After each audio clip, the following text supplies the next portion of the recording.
Pump 6 by Paolo Bacigalupi. Pump 6 is broken. Broken how? Chi shrugged. It's stopped. Is it making a noise? Is it stopped all the way? Is it going slowly? Is it flooding? Come on, help me out. Chi looked at me blankly. Even his head picking stopped for a second. You try looking at the troubleshooting indexes? I asked. Chi shrugged. Didn't think of it. How many times have I told you that's the first thing you do? How long has it been out? Since midnight? He screwed up his face, thinking. No, since 10. You switched the flows over? He hit his forehead with the palm of his hand. Forgot. I started to run. The entire Upper West Side doesn't have sewage processing since last night? Why didn't you call me? Chi jogged after me, dogging my heels as we ran through the plant's labyrinth to the control rooms. You were off duty. So you just let it sit there. It's hard to shrug while you're running full out, but Chi managed it. Stuff's broken all the time. I didn't figure it was that bad. You know, there was that bulb out in Tunnel 3, and then there was that leak from the toilets. And then the drinking fountain went out again. You always let things slide. I figured I'd let you sleep. I didn't bother trying to explain the difference. If it happens again, just remember, if the pumps, any of them die, you call me. It doesn't matter where I am, I won't be mad, you just call me. If we let these pumps go down, there's no telling how many people could get sick. There's bad stuff in that water, and we've got to stay on top of it. Otherwise it bubbles up into the sewers, and then it gets out in the air, and people get sick. You got it? I shoved open the doors to the control room, and stopped. The floor was covered with toilet paper, rolls of it, all unstrung and dangled around the control room, like some kind of mummy striptease had gone wrong. There must have been 100 rolls unravelled all over the floor. What the hell is this? This? He looked around, scratching his head. The paper, Chi? Oh, right. We had a toilet paper fight last night. For some reason, they triple-delivered. We didn't have enough space in the storage closet. I mean, we haven't had ass wipes for 2 months, and then we had piles and piles of it. So you had a toilet paper fight, while Pump 6 was down. Something in my voice must have finally gotten through. He cringed. Hey, don't look at me that way. I'll get it picked up. No worries. Geez, you're worse than Mercadian anyway. It wasn't my fault. I was just getting ready to reload the dispensers, and then Susan Zoon came down and we all got in this fight. He shrugged. It was just something to do, that's all. And Sue started it anyway. I gave him another dirty look and kicked my way through the tangle of TP to the control consoles. Chi called after me. Hey, how am I going to wind it back up if you kick it around? I started throwing switches on the console, running diagnostics. I tried booting up the troubleshooting database, but got a connection error. Big surprise. I looked on the shelves for the hard copies of the operation and maintenance manuals, but they were missing. I looked at Chi. Do you know where the manuals are? The what? I pointed at the empty shelves. Oh, they're in the bathroom. I looked at him. He looked back at me. I couldn't make myself ask. I just turned back to the consoles. Go get them. I need to figure out what these flashes mean. There was a whole panel of them winking away at me, all for Pump 6. Chi scuttled out of the room, dragging TP behind him. Overhead, I heard the observation room door open. Sue's coming down the stairs. More trouble. She rustled through the TP streamers and came up close behind me, crowding. I could feel her breathing on my neck. The pump's been down for almost 12 hours, she said. I could write you up. She thumped me in the back, hard. I could write you up, buddy. She did it again, harder. Bam! I thought about hitting her back, but I wasn't going to give her another excuse to dock pay. Besides, she's bigger than me. And she's got more muscles than an orangutan. About as hairy, too. Instead, I said, it would have helped if someone had called. You talking to me? She gave another shove and leaned around to get in my face, looking at me all squinty-eyed. 12 hours downtime, she said again. That's grounds for a write-up. It's in the manual. I can do it. No kidding. You read that. All by yourself? You're not the only one who can read, Alvarez. She turned and stomped back up the stairs to her office. Chi came back, lugging the maintenance manuals. I don't know how you do this, he puffed as he handed them over. These manuals make no sense at all. It's a talent. I took the plasterine volumes and glanced up at Suze's office. She was just standing there, looking down at me through the observation glass, looking like she was going to come down and beat my head in.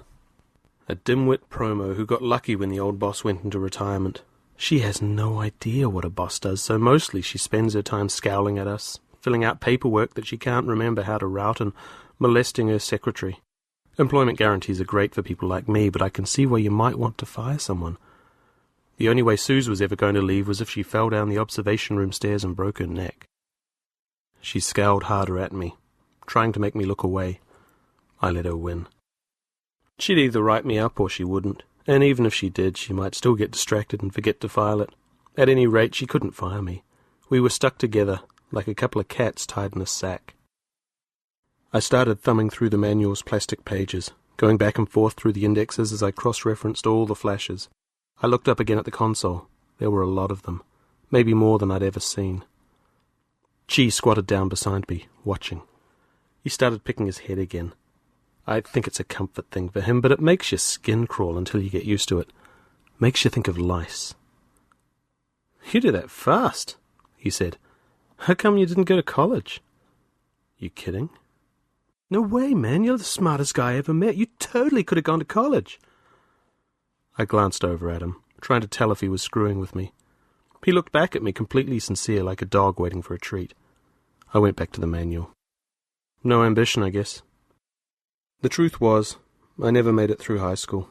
I dropped out of PS 105 and never looked back. Or forward, I guess. I remember standing up in freshman algebra and watching the teacher's lips flap and not understanding a word he was saying. I turned in worksheets and got D's every time, even after I redid them. None of the other kids were complaining, though. They just laughed at me when I kept asking them to explain the difference between squaring and doubling variables. You don't have to be Einstein to figure out where you don't belong. I started piecing my way through the troubleshooting diagrams. No clogs indicated. Go to Mechanics Diagnostics Volume 3. I picked up the next binder of pages and started flipping. Anyway, you've got a bad frame of reference. We aren't exactly a bunch of Nobel Prize winners here. I glanced up at Suze's office. Smart people don't work in dumps like this. Suze was scowling down at me again. I gave her the universal salute. "You see?" She shrugged. "I don't know. I tried reading that manual about 20 times on the John, and it still doesn't make any sense to me. If you weren't around, half the city would be swimming in shit right now." Another flasher winked on the console. Amber, amber, red. It stayed red. In a couple of minutes, they're going to be swimming in a lot worse than that. Believe me, buddy, there's lots worse things than shit. McCady showed me a list once, before he retired. All the things that run through here that the pumps are supposed to clean. Polychlorinated biphenyls, bisphenyl A, estrogen, phthalates, PCBs, heptachlor. I got a super clean sticker for all that stuff. He lifted his shirt and showed me the one he had stuck to his skin right below his rib cage. A yellow smiley face sticker, a little like the one I used to get from my grandpa when he was feeling generous. It said super clean on the smiley's forehead. "You buy those?" "Sure, $7 for 7. I get them every week. I can drink the water straight now. I'd even drink out of the Hudson." He started scratching his skull again. I watched him scratch for a second, remembering how Zit Girl Nora had tried to sell some to Maria before they went swimming. "Well, I'm glad it's working for you."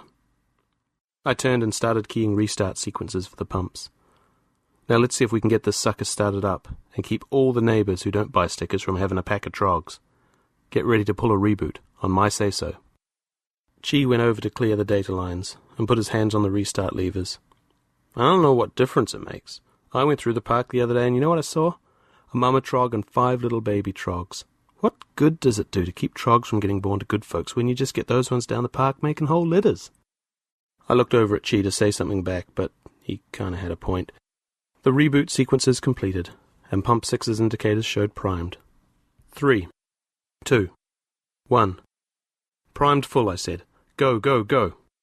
Chi threw his levers and the consoles cleared green, and somewhere deep down below us, sewage started pumping again. We climbed the skin of the Kusavik Center, climbing for heaven, climbing for Wiki. Maggie and Nora and Wu and me worming our way up through stairwell turns, scrambling over rubble, kicking past condom wrappers and scattering Effie packets like autumn leaves. Wiki's synthesized xylophones and Japanese kettle drums thrummed, urging us higher, trogs and sad-sack partiers who didn't have my connections watched jealously as we climbed, watched and whispered as we passed them by, all of them knowing that Max owed me favours and favours and favours, and then I went to the front of the line because I kept the toilets running on time. The club was perched at the very top of the Kusavik, a bunch of old stockbroker offices. Max had torn down the glass cubicles and the old digital wall screens that used to track the NYSE, and had really opened the space up. Unfortunately, the club wasn't much good in the winter anymore because we'd all gotten rowdy one night and shoved out the windows. But even if it was too damn breezy half the year, watching those windows falling had been a major high point at the club. A couple of years later, people were still talking about it, and I could still remember the slow way they came out of their frames and tumbled and sailed through the air.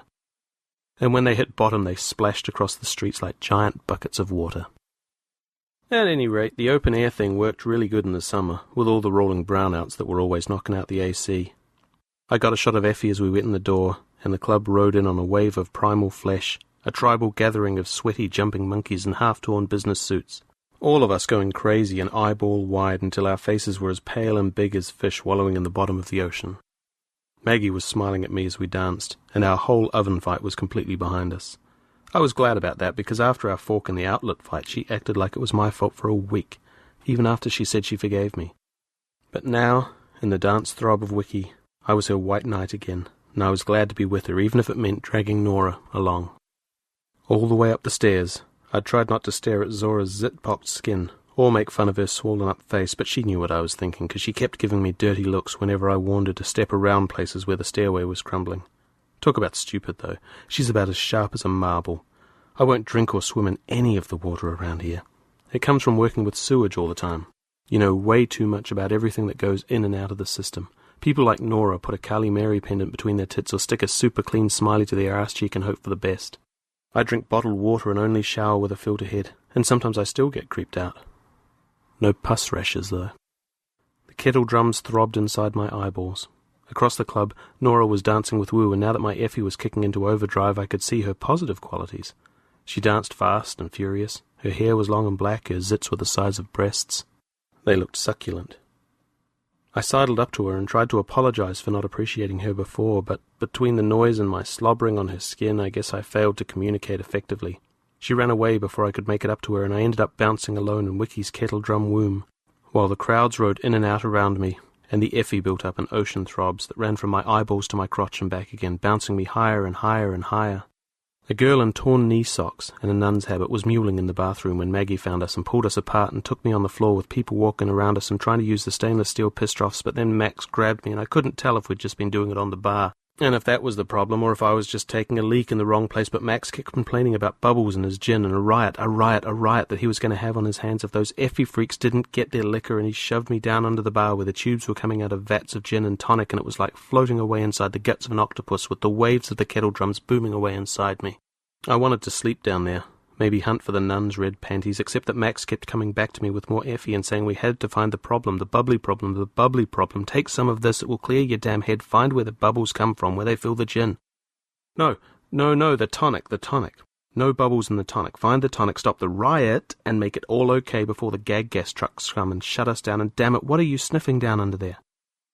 Swimming under the bar, swimming long and low, eyeballs wide, prehistoric fishy amongst giant mossy root-laced eggs buried under the mist of the swamp, down with the bar rags and the lost spoons, and the sticky slime of bar sugar, and these huge dead silver eggs, lying under the roots, growing moss and mildew, but nothing else, no yolky tonic coming out of these suckers, been sucked dry, sucked full dry by too many thirsty dinosaurs, and of course that's the problem, no tonic, none at all. More eggs, we need more eggs, more big silver tonic dispensing eggs need to rumble in on hand trucks and roll in on white-jacketed bow-tie bartender backs. More eggs need to take the prod from the long root-green sucking tubes, and then we can suck the tonic out of their yolk out, and Max can keep on making G&Ts, and I'm a hero, hey, a hero, a goddamn superstar, because I know a lot about silver eggs and how to stick in the right tubes. And isn't that why Maggie's always pissed at me, because my tube is never ready to stick into her eggs, or maybe she's got no eggs to stick, and sure as hell aren't going to get to the doctor to find she's got no eggs, and no replacements either, not a single one coming in on a hand truck, and isn't that why she's out in the crowd, bouncing in a black corset with a guy licking her feet and giving me the finger? And isn't that why we're going to have a riot now when I beat that trogwad's head in with this chunk of bar that I'm going to get Max to loan me? Except I'm too far underwater to beat up bootlicker. and little smoking piles of Effie keep blooming up on the floor, and we're all lapping them up because I'm a goddamn hero, a hero, a hero. The fix-it man of all fix-it men, and everyone bows and scrapes and passes me Effie because there isn't going to be a riot, and we won't get shut down with gag gas, and we won't do the vomit crawl down the stairwells to the streets, and then Max shoves me back on the dance floor with more shots of Effie for Maggie, a big old tray of forgiveness, and forgiveness comes easy when we're all walking on the ceiling of the biggest, oldest skyscraper in the sky. Blue kettle drums and eyeball nuns, zits and dinner dates, down the stairs and into the streets. By the time we stumbled out of Wiki, I was finally coming out of all the Effie folds. But Maggie was still flying, running her hands all over me, touching me, telling what she was going to do to me when she got home. Nora and Wu were supposed to be with us, but somehow we'd gotten separated. Maggie wasn't interested in waiting around, so we headed uptown, stumbling between the big old city towers, winding around sidewalk stink ads for Diablo and possession, and dodging fish dog stands with after-bar octopi on a stick. The night was finally cool, in the sweet spot between end of midnight swelter and beginning of morning smother. There was a blanket of humidity wet on us and seductive after the club. Without rain or freezes, I barely had to watch for concrete rain at all. Maggie ran her hands up and down my arm as we walked, occasionally leaning in close to kiss my cheek and nibble on my ear. Max says you're amazing. You saved the day. I shrugged. It wasn't a big deal. The whole bar thing was pretty hazy, bubbled out by all the Effie I'd done. My skin was still singing from it. Mostly what I had was a warm glow right in my crotch and a stuttery view of the dark streets and the long rows of candles in the windows of the towers. But Maggie's hand felt good, and she looked good, and I had some plans of my own for when we got back to the apartment, so I knew I was coming down nice and slow, like falling into a warm feather bed full of helium and tongues. Anyone could have figured out the tonic was empty if we hadn't all been so damn high. I stopped in front of a bank of auto vendors. 3 of them were sold out. One was broken open, but there was still a couple drinks in the last one. I dropped my money in, and chose a bottle of Blue Vitality for her, and a Sweatshine for me. It was a pleasant surprise when the machine kicked out the bottles. "Wow!" Maggie beamed at me. I grinned and fished out her bottle. Lucky night, I guess. First the bar, now this. I don't think the bar thing was luck. I wouldn't have thought of it. She downed her Blue Vitality in 2 long swallows, and giggled. "And you did it when your eyes were as big as a fish. You were doing handstands on the bar." I didn't remember that. Bar sugar and red lace bras I remembered, but not handstands. I don't see how Max keeps that place going when he can't even remember to restock. Maggie rubbed up against me. "Wiki's a lot better than most clubs, and anyway, that's why he's got you. A real-life hero." She giggled again. "I'm glad we didn't have to fight our way out of another riot. I hate that." In an alley, some trogs were making it. Clustered bodies, hermaphroditic, climbing on each other and humping their mouths open, smiling and panting. I glanced at them and kept going, but Maggie grabbed my arm and tugged me back. The trogs were really going at it now, all in a flounder, 3 of them piled, their skins gleaming with sweat, slick and saliva. They looked back at us with yellow eyes and not a bit of shame. They just smiled and got into a heavy, groaning rhythm. "I can't believe how much they do it," Maggie whispered. She gripped my arm, pressing against me. "They're like dogs." "That's about how smart they are." They changed positions, one crouching as though Maggie's words had inspired them. The others piled on top of him, or her. Maggie's hand slid to the front of my pants, fumbled with the zipper and reached inside. "They're so... oh, God." She pulled me close and started working on my belt, almost tearing at it. "What the hell?" I tried to push her off, but she was all over me, her hands reaching inside my pants, touching me, making me hard. The Effie was still working too, that was for sure. "Let's do it too. Here, I want you." "Are you crazy?" "They don't care. Come on, maybe this time it'll take. Knock me up." She touched me, her eyes widening at my sudden size. "You're never like this." She touched me again. "Oh, God, please." She pressed herself against me, looking over at the trogs. "Like that, just like that." She pulled off her shimmer silk blouse, exposing her black corset and the pale skin of her breasts. I stared at her skin and curves, that beautiful body she'd teased me with all night long. Suddenly I didn't care about the trogs or the few people walking by on the street. We both yanked at my belt. My pants fell down around my ankles. We slammed up against the alley wall, pressing against old concrete and staring into each other's eyes. And then she pulled me into her, and her lips were on my ear, biting and panting and whispering as we moved against each other. The trogs just grinned and watched us with their big yellow eyes as we all shared the alley and all watched each other. At 5 a.m, Chi called again, his voice coming straight into my head through my earbug. In all the excitement, and Effie, I'd forgotten to take it out. Pump 6 was down again. "You said I was supposed to call you," he whined. I groaned and dragged myself out of bed. Yeah, I did. Don't worry about it. You did good. I'll be there." Maggie rolled over. "Where are you going?" I pulled on my pants and gave her a quick kiss. "Gotta go save the world." "They work you too hard. I don't think you should go." "And let Chi sort it out? You gotta be kidding. We'd be up to our necks in sludge by dinner time." "My hero." She smiled sleepily. "See if you can find me some donuts when you come back. I feel pregnant." She looked so happy and warm and fuzzy I almost climbed back into bed with her, but I fought off the urge and just gave her another kiss. "Will do." Outside, light was just starting to break in the sky, a slow yellowing of the smog. The streets were almost silent at the early hour. It was hard not to be bitter about being up at this ungodly hungover time, but it was better than having to deal with the sewage backup if Chi hadn't called. I headed downtown and bought a bagel from a girly-faced guy who didn't know how to make change. The bagel was wrapped in some kind of plastic film that dissolved when I put it in my mouth. It wasn't bad, but it ticked me off that Bagel Boy got confused with the change and needed me to go into his cash pouch and count out my own money. It seems like I'm always bailing everyone out, even dumb bagel guys. Maggie says I'm as compulsive as Chi. She would have just stood there and waited until Bagel Boy sorted it out, even if it took all day. But I have a damn hard time watching some trogwad drop dollars all over the sidewalk. Sometimes it's just easier to climb out of the oatmeal and do things yourself. Chi was waiting for me when I got in, practically bouncing up and down. 5 pumps down now. "It started with just 1 when I called you, but now there's 5. They keep shutting off." I went into the control room. The troubleshooting database was still down, so I grabbed the hard copy manuals again. Weird how all the pumps were going offline like that. The control room, normally alive with the hum of the machines, was quieter with half of them down. Around the city, sewage lines were backing up as we failed to cycle waste into the treatment facilities and pump the treated water out into the river. I thought about Nora, with her rash thanks to swimming in that gunk. It could really make you nervous. Looks clean, makes you rash. And we're at the bottom of the river. It's not just our crap in it. Everyone upstream, too. Our treatment plants pump water from underground or pipe it in and treat it from lakes upstate. At least that's the theory. I don't really buy it. I've seen the amount of water we move through here, and there's no way it's all coming from the lakes. In reality, we've got 20 million odd people all sucking water that we don't know where it's coming from or what's in it. Like I said, I drink bottled water even if I have to hike all over the city to find it. Or soda water.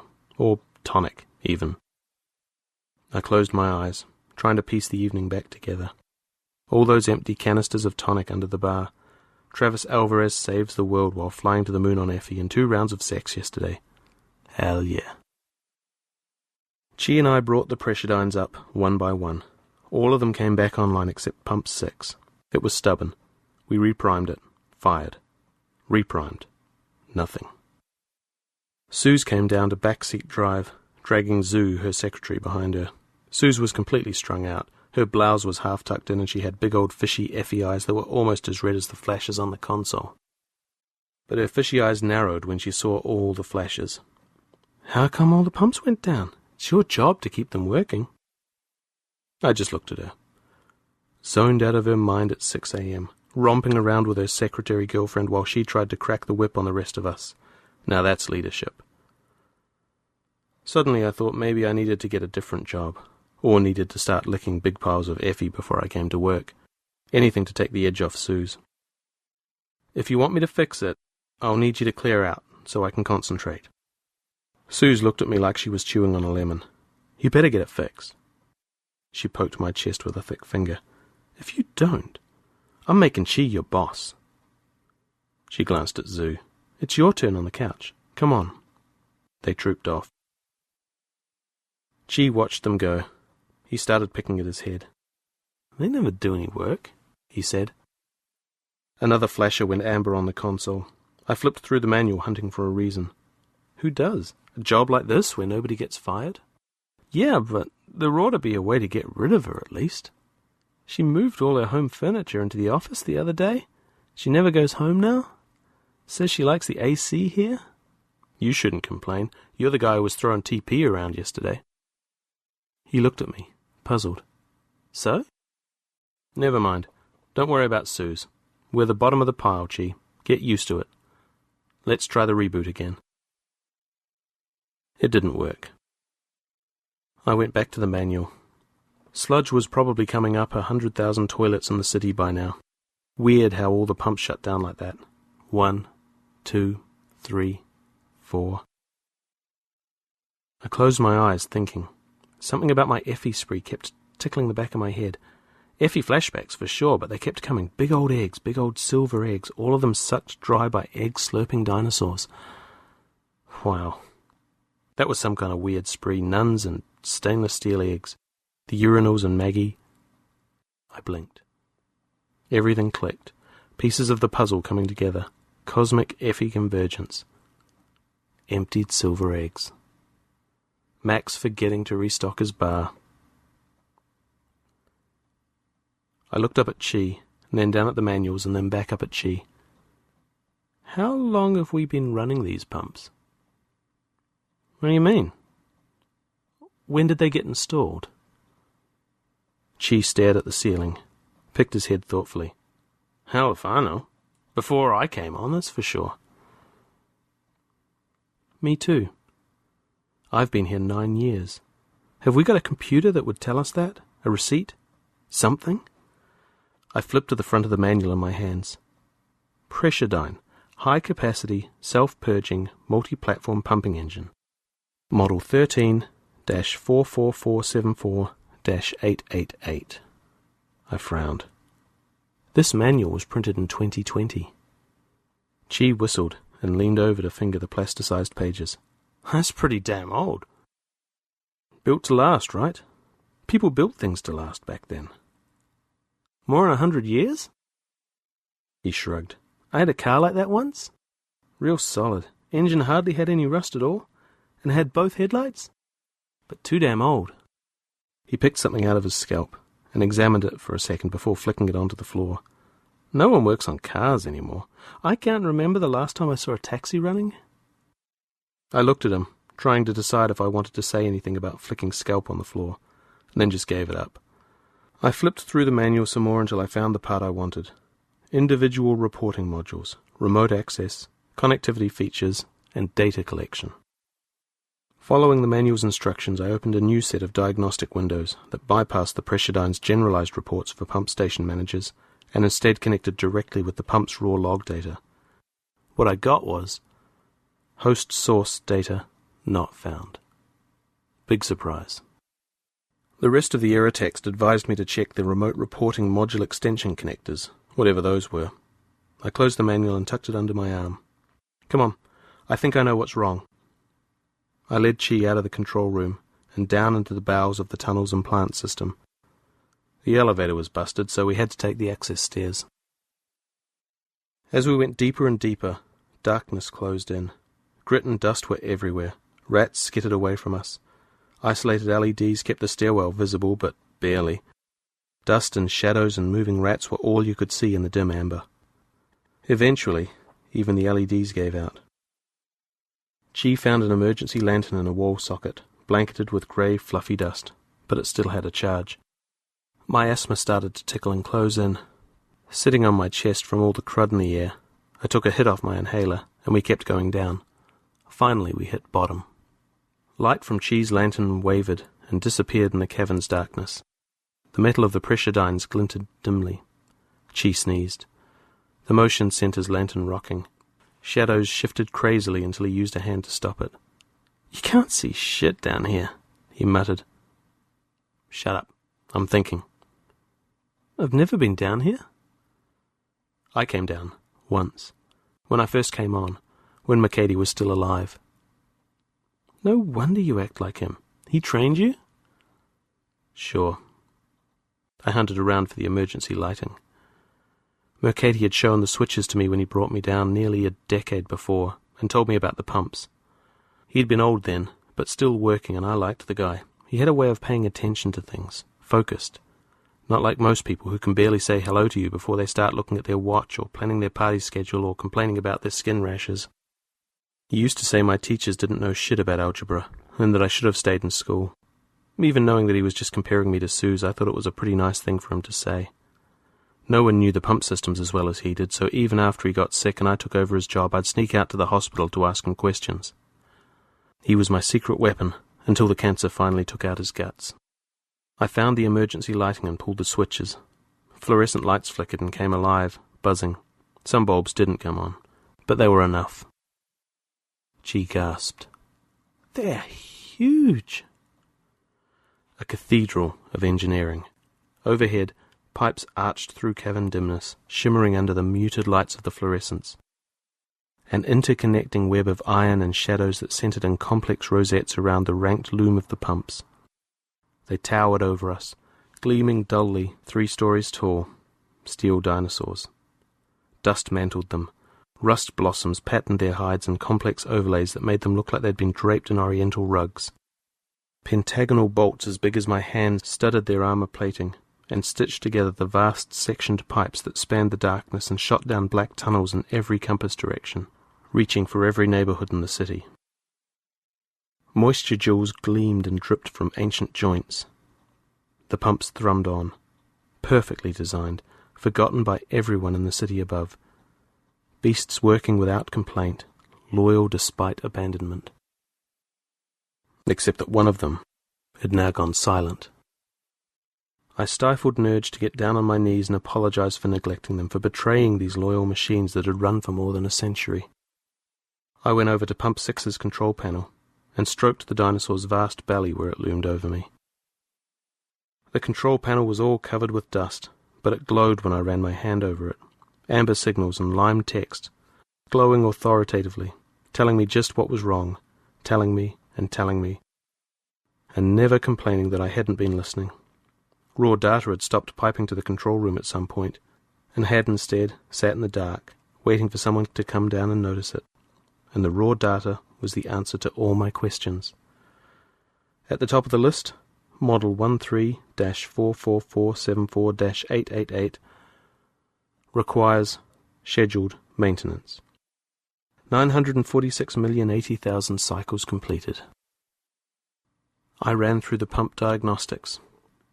Valve ring, part number 12-33939, scheduled for replacement.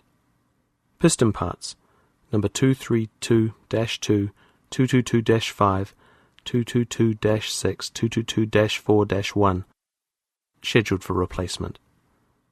Displacement catch reservoir, part number 37-37-37577, damaged. Replace. Emergency release trigger bearing, part number 810-9, damaged. Replace.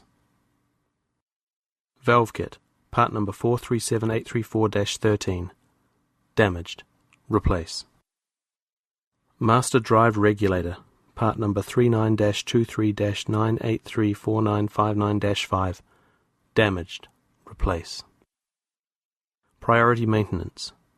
Compression sensors, part number 49-4, part number 7777-302, part number 403-74698, primary train, part number 010303-0, gurney belt valve, part number 902.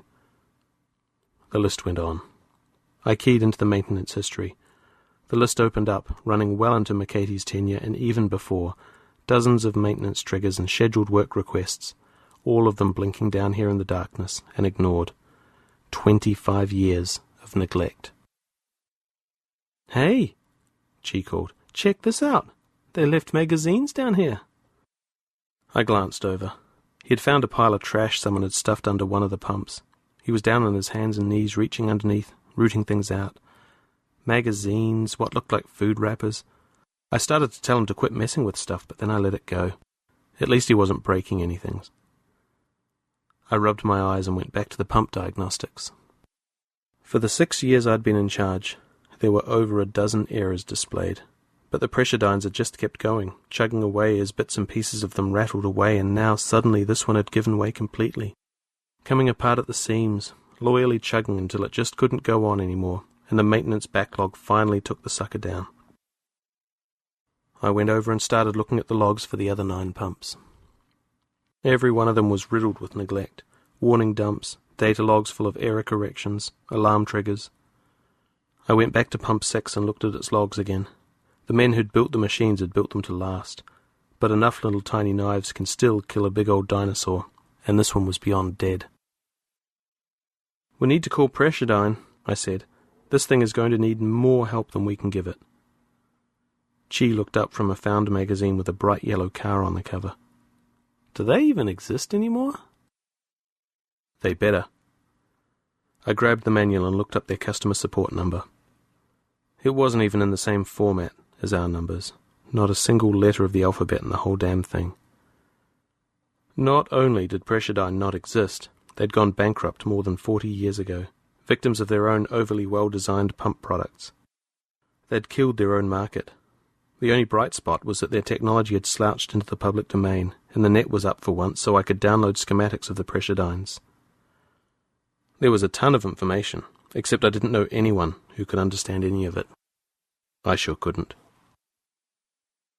I leaned back in my desk chair, staring at all that information I couldn't use, like looking at Egyptian hieroglyphics.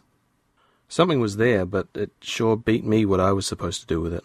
I'd shifted the flows for Pump 6 over to the rest of the pumps, and they were handling the new load, but it made me nervous thinking about all those maintenance warnings, glowing down there in the dark.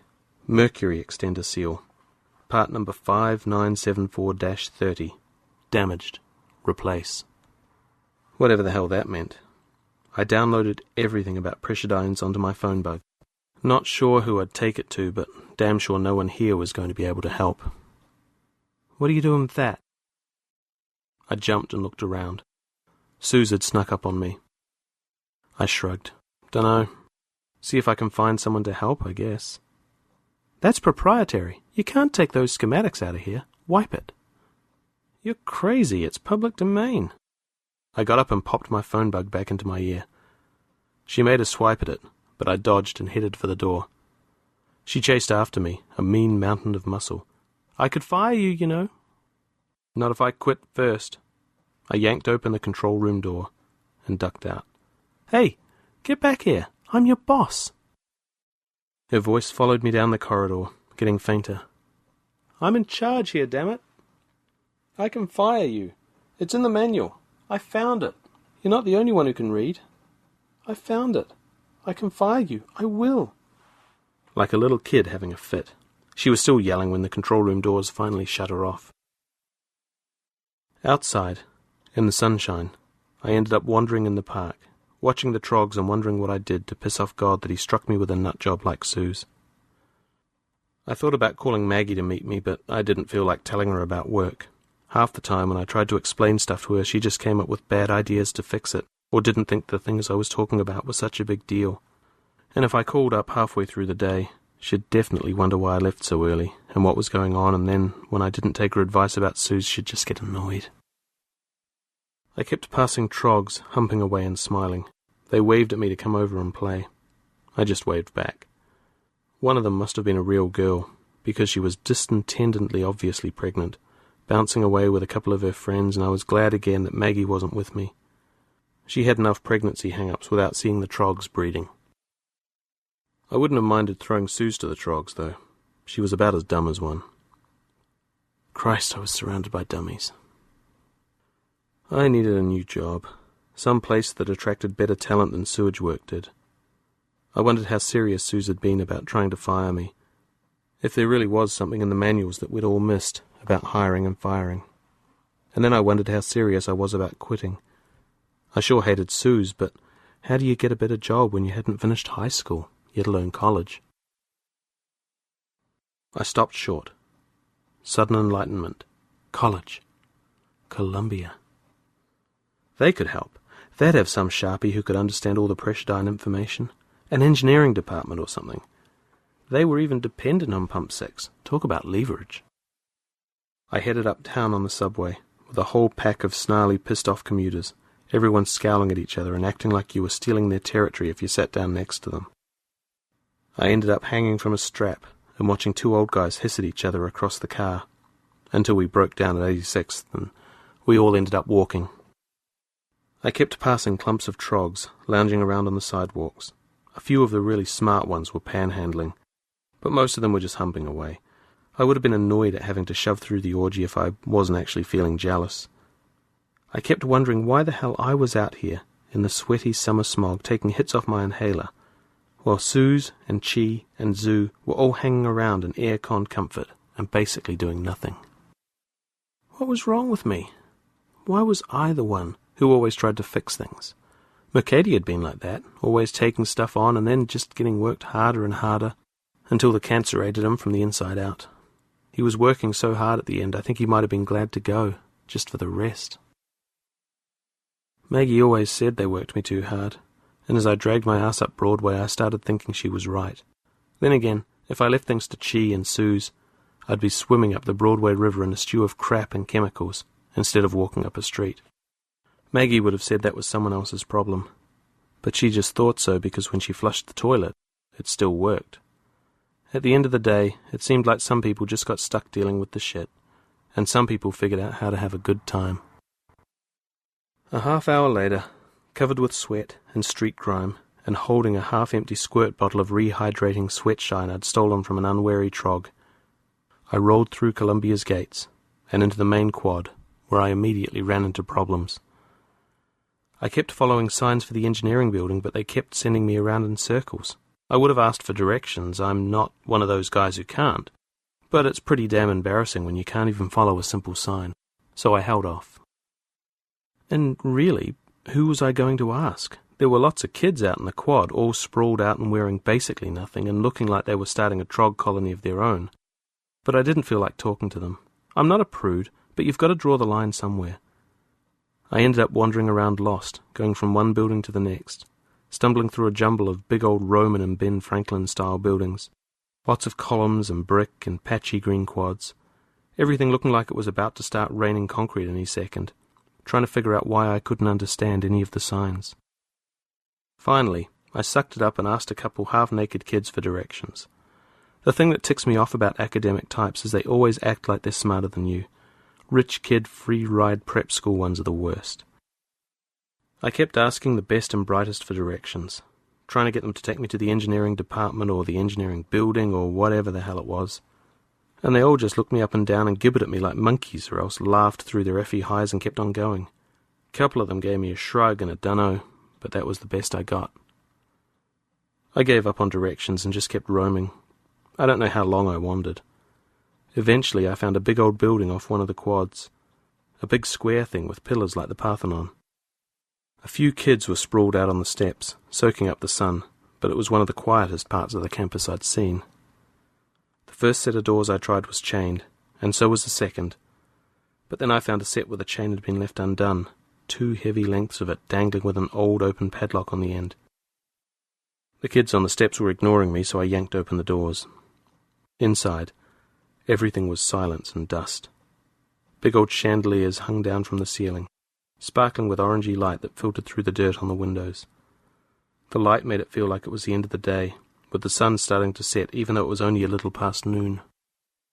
A heavy blanket of dust covered everything. Floors and reading tables and chairs and computers all had a thick grey film over them. "Hello?" No one answered. My voice echoed and died, like the building had just swallowed up the sound. I started wandering, picking doorways at random. Reading rooms, study carrels, more dead computers. But most of all, books. Aisles and aisles with racks full of them. Room after room stuffed with books, all of them covered with thick layers of dust. A library. A whole damn library in the middle of a university and not a single person in it. There were tracks on the floor, and a litter of Effie packets, condom wrappers and liquor bottles where people had come and gone at some point, but even the trash had its own layer of dust. In some rooms, all the books had been yanked off the shelves like a tornado had ripped through. In one, someone had made a bonfire out of them. They lay in a huge heap, completely torched, a pile of ash and pages and backings. a jumble of black ash fossils that crumbled to nothing when I crouched down and touched them. I stood quickly, wiping my hands on my pants. It was like fingering someone's bones. I kept wandering, running my fingers along shelves and watching the dust cascade like miniature falls of concrete rain. I pulled down a book at random. More dust poured off and puffed up my face. I coughed. My chest seized, and I took a hit off my inhaler. In the darkness I could barely make out the title. Post-Liberation America, a Modern Perspective. When I opened it, its spine cracked. "What are you doing here?" I jumped back and dropped the book. Dust puffed around me. An old lady, hunched and witchy, was standing at the end of the aisle. She limped forward. Her voice was sharp as she repeated herself. "What are you doing here?" "I got lost. I'm trying to find the engineering department." She was an ugly old dame, liver spots and lines all over her face. Her skin hung off her bones in loose flaps. She looked 1,000 years old, and not in a smart, wise way, just in a wrecked, moth-eaten way. She had something flat and silvery in her hand. A pistol. I took another step back. She raised the gun. "Not that way. Out the way you came." She motioned with the pistol. "Off you go." I hesitated. She smiled slightly, showing stumps of missing teeth. "I won't shoot if you don't give me a reason." She waved the gun again. "Go on. You aren't supposed to be in here." She herded me back through the library to the main doors with a brisk authority. She pulled them open and waved her pistol at me. "Go on. Get." "Wait. Please. Can't you at least tell me where the engineering department is?" "Closed down. Years ago. Now get out." "There's got to be one." "Not anymore. Go on. Get." She brandished the pistol again. "Get." I held onto the door. "But you must know someone who can help me." I was talking fast, trying to get all my words out before she used the gun. "I work on the city's sewage pumps. They're breaking, and I don't know how to fix them. I need someone who has engineering experience." She was shaking her head and starting to wave the gun. I tried again. "Please, you've got to help. No one will talk to me, and you're going to be swimming in crap if I don't find help. Pump 6 serves the university, and I don't know how to fix it." She paused. She cocked her head first one way and then the other. "Go on." I briefly outlined the problems with the pressure-dynes. When I finished, she shook her head and turned away. "You've wasted your time. We haven't had an engineering department in over 20 years. She went over to a reading table and took a couple swipes at its dust, pulled out a chair and did the same with it. She sat, placing her pistol on the table, and motioned me to join her. Warily, I brushed off my own seat. She laughed at the way my eyes kept going to her pistol. She picked it up and tucked it in a pocket of her moth-eaten sweater. "Don't worry. I won't shoot you now. I just keep it around in case the kids get belligerent. They don't very often anymore, but you never know." Her voice trailed off as she looked out at the quad. "How can you not have an engineering department?" Her eyes swung back to me.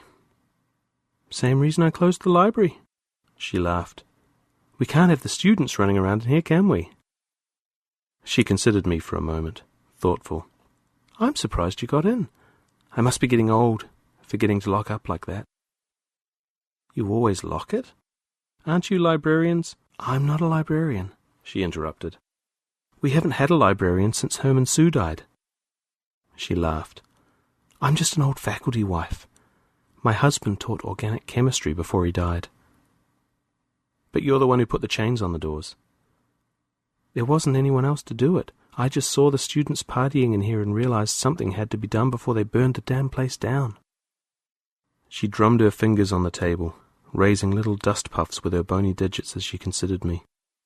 Finally she said, "If I give you the library keys, could you learn the things you need to know about those pumps? Learn how they work? Fix them, maybe?" "I doubt it. That's why I came here." I pulled out my earbug. "I've got the schematics right here. I just need someone to go over them for me." There's no one here who can help you. She smiled tightly. My degree was in social psychology, not engineering. And really, there's no one else, unless you count them. She waved at the students beyond the windows, humping in the quad. Do you think that any of them could read your schematics? Through the smudged glass doors I could see the kids on the library steps, stripped down completely. They were humping away, grinning and having a good time.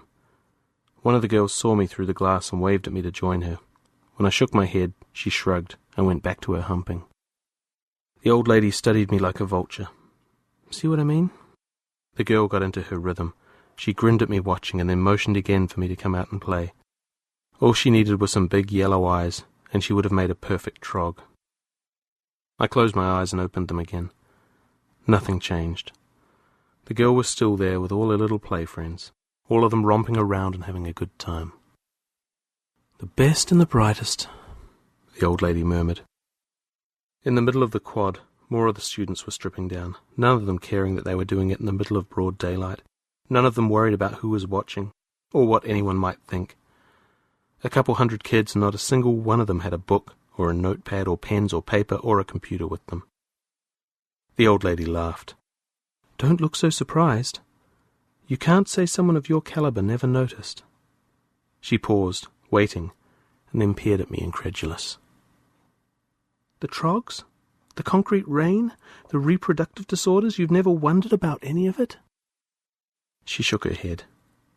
You're stupider than I guessed. But, I cleared my throat. How could it? I trailed off. Chemistry was my husband's field. She squinted at the kids humping on the steps and tangled out in the grass, then shook her head and shrugged. There are plenty of books on the topic. For a while there were even magazine stories about it. Why breast might not be best, stuff like that. She waved a hand impatiently. Rohit and I never really thought about any of it, until his students started seeming stupider every year. She cackled briefly. And then he tested them, and he was right. We can't all be turning into trogs. I held up my bottle of Sweatshine. How could I buy this bottle, or my earbug, or bacon, or anything? Someone has to be making these things. You found bacon? Where? She leaned forward, interested. My wife did. Last packet. She settled back with a sigh. It doesn't matter. I couldn't chew it anyway. She studied my Sweatshine bottle. Who knows? Maybe you're right. Maybe it's not so bad. But this is the longest conversation that I've had since Rohit died. Most people just don't seem to be able to pay attention to things like they used to. She eyed me. Maybe your Sweatshine bottle just means there's a factory somewhere that's as good as your sewage pumps used to be. And as long as nothing too complex goes wrong, we all get to keep drinking it. It's not that bad. Maybe not. She shrugged. It doesn't matter to me anymore. I'll kick off pretty soon. After that, it's your problem. It was night by the time I came out of the university. I had a bag full of books, and no one to know that I'd taken them. The old lady hadn't cared if I checked them out or not, just waved at me to take as many as I liked and then gave me the keys and told me to lock up when I left. All of the books were thick with equations and diagrams. I'd picked through them one after another, reading each for a while before giving up and starting on another. They were all pretty much gibberish. It was like trying to read before you knew your ABCs. Mercady had been right. I should have stayed in school. I probably wouldn't have done any worse than the Columbia kids. Out on the street, half the buildings were dark, some kind of brownout that ran all the way down Broadway. One side of the street had electricity, cheerful and bright. The other side had candles glimmering in all the apartment windows, ghost lights flickering in a pretty ambience. A crash of concrete rain echoed from a couple blocks away. I couldn't help shivering. Everything had turned creepy. Felt like the old lady was leaning over my shoulder and pointing out broken things everywhere. Empty auto vendors, cars that hadn't moved in years, cracks in the sidewalk, piss in the gutters. Was this what normal was supposed to look like? I forced myself to look at good things. People were still out and about, walking to their dance clubs, going out to eat, wandering uptown or downtown to see their parents. Kids were on skateboards rolling past, and trogs were humping in the alleys. A couple of vendor boxes were full of cellophane bagels, along with a big row of sweatshine boxes all glowing green under their lights, still all stocked up and ready for sale. Lots of things were still working. Wiki was still a great club, even if Max needed a little help remembering to restock. And Miku and Gabe had their new baby, even if it took them 3 years to get it. I couldn't let myself wonder if that baby was going to turn out like the college kids in the quad. Not everything was broken. As if to prove it, the subway ran all the way to my stop for a change. Somewhere on the line they must have had a couple guys like me, people who could still read a schematic and remember how to show up to work and not throw toilet paper around the control rooms. I wondered who they were, and then I wondered if they ever noticed how hard it was to get anything done. When I got home, Maggie was already in bed. I gave her a kiss and she woke up a little. She pushed her hair away from her face. "I left out a hot-packed burrito for you. The stove still broke." "Sorry, I forgot. I'll fix it now." "No worry." She turned away from me and pulled the sheets up around her neck. For a minute I thought she'd dozed off, but then she said, "Trav?" "Yeah?" "I got my period." I sat down beside her and started massaging her back. "How you doing with that?" "It's okay. Maybe next time." She was already dropping back to sleep. "You just gotta stay optimistic, right?" "That's right, baby." I kept rubbing her back. "That's right." When she was asleep, I went back into the kitchen. I found the hot-packed burrito and shook it and tore it open, holding it with the tips of my fingers so I wouldn't burn myself. I took a bite and decided the burritos were still working just fine. I dumped all the books onto the kitchen table and stared at them, trying to decide where to start. Through the open kitchen windows, from the direction of the park, I heard another crash of concrete rain. I looked out towards the candle-flickered darkness. Not far away, deep underground, 9 pumps were chugging away, their little flashes winking in and out with errors, their maintenance logs scrawling repair requests, and all of them running a little harder now that Pump 6 was down. But they were still running. The people who'd built them had done a good job. With luck, they'd keep running for a long time yet. I chose a book at random and started reading.